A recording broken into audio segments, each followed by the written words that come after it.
നമസ്കാരം, കൊട്ടാരക്കര മീഡിയയിലേക്ക് സ്വാഗതം. ഒരു പറ്റം SFIക്കാരുടെ ആൾക്കൂട്ട മർദ്ദനത്തിന് ഇരയായി ജീവനൊടുക്കിയ വയനാട് പൂക്കോട് വെറ്റിനറി കോളേജ് വിദ്യാർത്ഥി സിദ്ധാർത്ഥിനെ എന്നത്തെയും പോലെ വെറും വാർത്തകളിൽ ഒതുക്കാതെ ആ അമ്മയ്ക്കും അച്ഛനും നീതി ലഭിക്കുന്നതുവരെ ഓരോ വിദ്യാർത്ഥികളുടെയും ശബ്ദമുയരണം. എന്നാൽ മാത്രമേ ഇനി ഇങ്ങനെയുള്ള ക്രൂരതകൾ ഇല്ലാതാകൂ. റാഗിംഗ് നിരോധന നിയമം ഉണ്ടെന്ന് പറഞ്ഞ ഒരു നാട്ടിൽ തന്നെയാണ് ക്രൂര റാഗിങ്ങിൽ 20 വയസ്സ് മാത്രം പ്രായമുള്ള വിദ്യാർത്ഥി ഒരു തുണിയിൽ ജീവിതം അവസാനിപ്പിച്ചത്.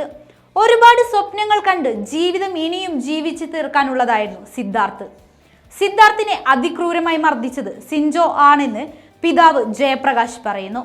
സിദ്ധാർത്ഥിന്റെ ബോഡി വീട്ടിലേക്ക് എത്തിച്ച ദിവസം കൂടെ 4 സുഹൃത്തുക്കൾ വന്നിരുന്നു. സിൻജോ ആണ് സിദ്ധാർത്ഥിനെ ക്രൂരമായി മർദ്ദിച്ചതെന്ന് വിവരം പുറത്തു പറഞ്ഞാൽ തല വെട്ടുമെന്ന് ഭീഷണിപ്പെടുത്തിയെന്നും സുഹൃത്തുക്കൾ വെളിപ്പെടുത്തതായി ജയപ്രകാശ് പറഞ്ഞു. CPIM നേതാക്കൾ പ്രതികളെ സംരക്ഷിക്കുകയാണ്. പ്രതികളെ ഒളിക്കാൻ സഹായിച്ച ബന്ധുക്കളും ഇതിൽ പ്രതിയാണ്. അവരെയും പ്രതി ചേർക്കണം. നേരിട്ട് കുറ്റകൃത്യത്തിൽ പങ്കാളിയല്ലെങ്കിലും പ്രതിയെ സഹായിക്കുന്നവരെല്ലാം കുറ്റക്കാരായി കണക്കാക്കണം. ആദ്യം മുതലേ CPIM പ്രതികളെ സംരക്ഷിച്ചു തുടങ്ങി. വെറും പ്രവർത്തകരല്ല ഇവിടെ കുറ്റവാളികൾ, ഭാരവാഹികളാണ്. അവരെ CPIM സംരക്ഷിക്കും. അതിന് അവരേത് അറ്റം വരെയും പോകും, ജയപ്രകാശ് പറഞ്ഞു. സിജോ ജോൺസൺ ആണ് സിദ്ധാർത്ഥനെ ക്രൂരമായി അധികം മർദ്ദിച്ചത്. അന്വേഷണത്തിലും പ്രതികളുടെ അറസ്റ്റിലും തൃപ്തിയുണ്ട്. പ്രതികൾക്കെതിരെ നിസ്സാര വകുപ്പ് ചുമത്തി രക്ഷപ്പെടുത്താൻ ശ്രമിച്ചാൽ മറ്റ് ഏജൻസികളെ കൊണ്ട് അന്വേഷിപ്പിക്കും.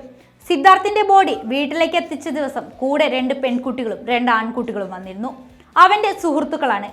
അങ്കിളെ, ഒരു കാര്യം പറയാനുണ്ടെന്നും അത് പറയാതെ പോയാൽ ജീവിതകാലം മുഴുവൻ സമാധാനം കിട്ടില്ലെന്നും അവർ പറഞ്ഞു. മക്കളെ, എന്താണ് കാര്യമെന്ന് ചോദിച്ചപ്പോൾ ഇത് പുറത്തു പറഞ്ഞാൽ തലവെട്ടുമെന്ന് സിജോ ഭീഷണിപ്പെടുത്തിയെന്ന് അവർ പറഞ്ഞു. അന്ന് ആരാ സിജോ എന്ന് പോലും എനിക്കറിയില്ല. അത് ചോദിക്കാനുള്ള മാനസികാവസ്ഥയും ഇല്ലായിരുന്നു. കോളേജിൽ നടന്ന കാര്യം ആരോട് പറയരുതെന്നും പോയ പോലെ തന്നെ തിരിച്ചു വരണമെന്നും അവരെ ഭീഷണിപ്പെടുത്തിയിരുന്നു. അപ്പോഴും എന്തായെന്ന് കാര്യം എനിക്ക് മനസ്സിലായിരുന്നില്ല. സിജോയും ഫ്രണ്ട്സും സിദ്ധാർത്ഥിനെ ഹോസ്റ്റൽ മുറിയിൽ വെച്ച് തീർത്തതാണെന്ന് ആ കുട്ടികൾ പറഞ്ഞു. അതുവരെ ആത്മഹത്യയെന്ന് കരുതിയതാണ് അവന്റെ മരണം. അതിനുശേഷമാണ് ഞങ്ങൾ സംഭവത്തെക്കുറിച്ച് അന്വേഷിക്കുന്നത്, പിതാവ് ജയപ്രകാശ് കൂട്ടിച്ചേർത്തു.